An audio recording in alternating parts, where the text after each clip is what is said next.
ಉತ್ತರ ಕನ್ನಡದಲ್ಲಿಂದು ಏಕಾಏಕಿ ಮಳೆ ಸುರಿದಿದೆ. ಹಳ್ಳ ಕೊಳ್ಳಗಳು ತುಂಬಿ ಹರಿದ್ರೆ ದೇಗುಲದ ಗರ್ಭಗುಡಿಗೂ ನೀರು ನುಗ್ಗಿ ಅವಾಂತರಗಳೇ ಸೃಷ್ಟಿಯಾಗಿದೆ. ಇನ್ನು ಕಲಬುರಗಿಯಲ್ಲೂ ಮಳೆಗೆ ಹಳ್ಳ ಉಕ್ಕಿ ಹರಿದಿದ್ದು ರೈತರು ಪರದಾಡಿದ್ದಾರೆ.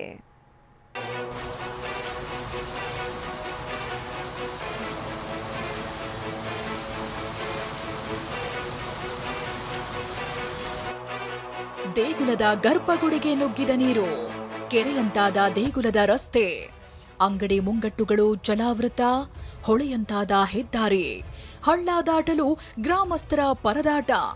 ಈ ಅವಸ್ಥೆಗಳಿಗೆ ಕಾರಣವೇ ವರುಣಾರ್ಭಟ.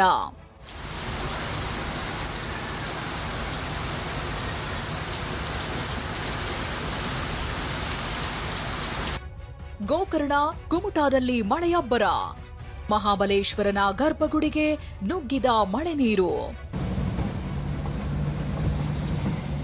ರಾಜ್ಯದಲ್ಲಿ ಮುಂಗಾರು ಮಳೆ ಕೈಕೊಟ್ಟು ಬರದ ಛಾಯೆ ಆವರಿಸಿದೆ.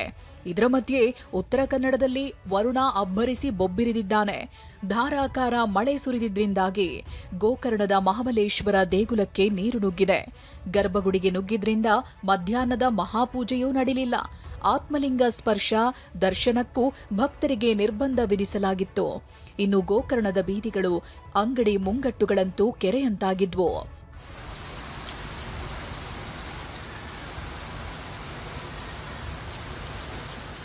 ಕಾರವಾರ ಕುಮಟಾ ತಾಲೂಕಿನಾದ್ಯಂತ ಮಳೆರಾಯ ಆರ್ಭಟಿಸಿದ್ದಾನೆ. ಹೀಗಾಗಿ ವಾಲಹಳ್ಳಿ ಬಳಿಯ ರಾಜ್ಯ ಹೆದ್ದಾರಿ ಜಲಾವೃತಗೊಂಡಿದೆ. ರಸ್ತೆ ಕಾಣದೆ ವಾಹನ ಸವಾರರು ಹೈರಾಣಾದ್ರು. ಕುಮಟಾದಿಂದ ಸಿದ್ದಾಪುರಕ್ಕೆ ಸಂಪರ್ಕ ಕಲ್ಪಿಸುವ ಹೆದ್ದಾರಿಯಲ್ಲಿ ಕೆಲಕಾಲ ಟ್ರಾಫಿಕ್ ಜಾಮ್ ಉಂಟಾಗಿತ್ತು.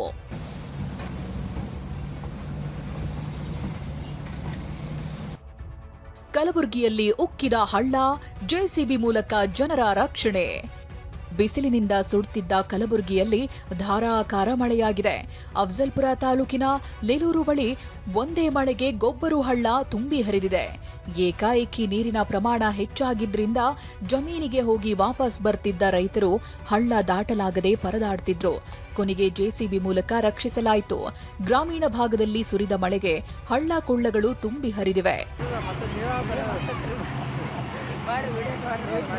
ಬರದ ಬೇಗೆಯಿಂದ ಬಳಲಿದ್ದ ರಾಜ್ಯಕ್ಕೆ ಕೆಲವೆಡೆಯಾದರೂ ಮಳೆಯಾಗಿದ್ದು ರೈತರು ನಿಟ್ಟುಸಿರು ಬಿಡುವಂತಾಗಿದೆ.